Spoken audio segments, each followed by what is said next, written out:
latest on Saturday's deadly crash of a South Korean airliner. The possibility of pilot error has become the early focus of the investigation. 2 passengers died and more than 180 were sent to hospitals. Brigad Shaban has the latest from San Francisco International Airport.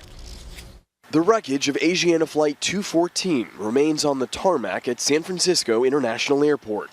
Federal investigators say the South Korean jet was coming in too low and too slow when it made a crash landing and burn Saturday.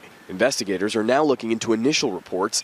The pilot at the controls had thousands of hours of experience flying other types of planes, but was still learning to fly the Boeing 777. Asiana Airlines says a senior pilot was in charge the whole time, and that the entire flight was his responsibility.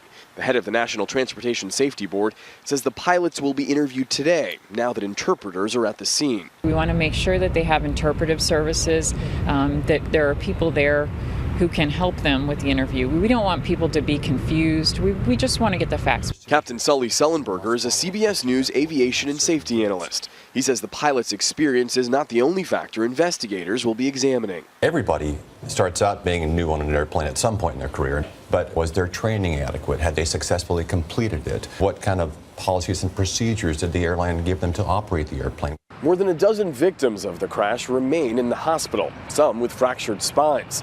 Many of the survivors say they can't believe they're alive. Bang, and the plane just hit the ground so hard. 2 teenagers from China were killed. Investigators say one of the girls may have survived the crash before being hit by a rescue vehicle racing to the scene. In San Francisco, Brigad Shaban, 10 TV News. And stay with us here at 10 TV and online at 10tv.com as we bring you the latest developments on that deadly plane crash investigation.